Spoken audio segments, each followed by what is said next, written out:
नमस्कार, आप देख रहे हैं SPN9 न्यूज और मैं हूं आपके साथ अभिलाष। 2019 का चुनावी बिगुल बज चुका है और सभी पार्टियां एक दूसरे पर पलटवार करने में लग चुकी हैं।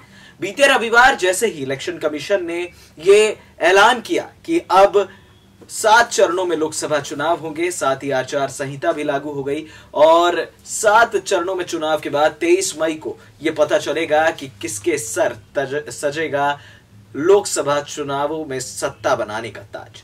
लेकिन अब आरोप प्रत्यारोप के दौर जो है वो शुरू हो गए हैं। बात करते हैं मध्य प्रदेश की। जी हां, मध्य प्रदेश के पूर्व मुख्यमंत्री शिवराज सिंह चौहान ने दिग्विजय सिंह, जो कांग्रेस पार्टी के बड़े नेता हैं और मध्य प्रदेश के वो भी पूर्व मुख्यमंत्री रह चुके हैं, उन पर एक बड़ा निशाना साध दिया है। उन्होंने हाल ही में एक कार्यक्रम में संबोधन के दौरान साफ तौर पर कहा कि अगर दिग्विजय सिंह का मैं नाम लूंगा तो पूरी तरह से मुझे नहाना पड़ जाएगा। जी हाँ, जुबानी जंग तो देखने को मिल ही रही है, साथ ही ये भी देखने को मिल रहा है कि शिवराज मामा ने पूरी तरह से दिग्विजय दादा की जो अकड़ है उस पर सवाल उठा दिए। हालांकि दिग्विजय सिंह को उतना ज्यादा पसंद नहीं करती है मध्य प्रदेश की जनता। हम ये नहीं कह रहे हैं कि बिल्कुल नहीं करती है, लेकिन कहीं ना कहीं दिग्विजय सिंह का जो वर्चस्व हमने देखा है। अब लोग कहते हैं कि मध्य प्रदेश की सड़कें जो है अमेरिका की तरह, जरा एक बार जाके जरूर देखिएगा मध्य प्रदेश की क्या हाल है उन सड़कों का, क्योंकि मैं मध्य प्रदेश का रहने वाला हूं तो इतना तो पता लगता है। बहरहाल फिलहाल अगर मध्य प्रदेश की जनता है तो बड़े सीधे साधे लोग हैं और ये बिल्कुल ये जानते हैं कि किस तरह से काम होना है, काम नहीं होना है। और मध्य प्रदेश में जो सत्ता जैसे ही कांग्रेस पार्टी के हाथ लगी है, तो कांग्रेस पार्टी की सरकार में आने के बाद जैसे बीजेपी का 15 साल बाद सफाया हुआ, तो ये बात तो साफ हो गई थी जिस तरह से सीटें आई थी कि जनता ने प्रधानमंत्री नरेंद्र मोदी और अमित शाह को हराया है, उन्होंने शिवराज सिंह चौहान को नहीं हराया। ऐसे में शिवराज सिंह चौहान ने बयान भी दिया था कि डरने की जरूरत नहीं है, टाइगर अभी जिंदा है।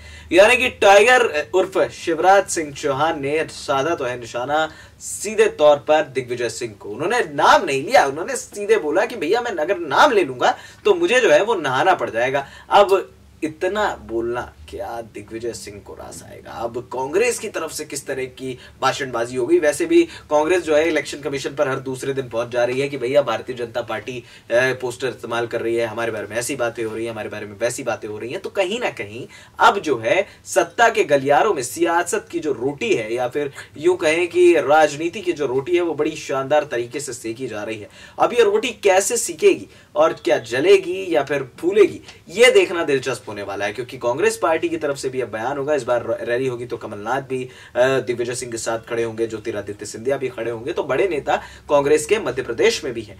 लेकिन इस बार थोड़ा सा मध्य प्रदेश का एडवांटेज जो है वो थोड़ा सा झुकाव है यहाँ पर कांग्रेस की तरफ, क्योंकि हमने देखा कि 2014 में तो हमने 29 में से 27 जीती बीजेपी पार्टी ने, लेकिन उसके बाद चित्रकूट वाली सीट के जो उपचुनाव हुए वहां से पता लगने लग गया कि कांग्रेस पार्टी का वर्चस्व धीरे धीरे बढ़ता चला जा रहा है, क्योंकि बीजेपी के राज में थोड़ा सा परेशान हुई है जनता।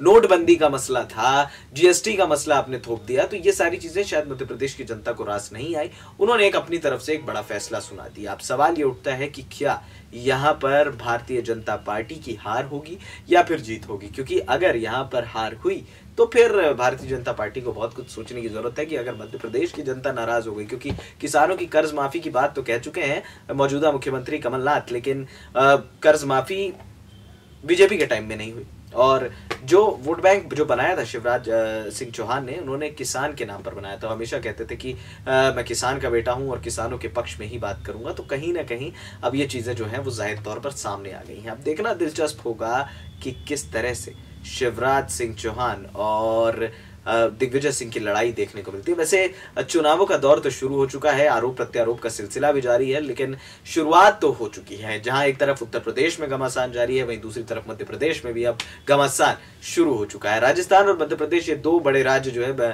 बीजेपी के हाथ से विधानसभा चुनावों में बीते साल निकले थे, लेकिन अब राजस्थान और मध्य प्रदेश की जो लोकसभा सीटें हैं उस पर क्या होगा, क्योंकि पिछली बार राजस्थान में 25 सीटें जीती थी यहाँ पर बीजेपी ने। अब 29 में से 27 सीटें आपने मध्य प्रदेश में जीती थी। तो इस बार क्या आपकी स्ट्रेटेजी होगी? कुल मिला के आपको यहाँ पर 54 सीटों पर अपना हिसाब किताब बनाना है और ये 54 सीटें भी भारतीय जनता पार्टी बिल्कुल नहीं छोड़ना चाहेगी। फिलहाल अगर देखा जाए तो उत्तर प्रदेश की 80 सीटों पर तो नजर है, लेकिन इन प्रदेशों पर भी सभी पार्टियों की बल्कि नजर है। अब देखना होगा कि आखिर बाजी कौन मारता है और किसका राज तिलक होता है। फिलहाल इस खास अपडेट में इतना ही, हमें दे दीजिए इजाजत और हाँ, हमारे चैनल SPN9 न्यूज को सब्सक्राइब करना मत भूलिएगा। नमस्कार।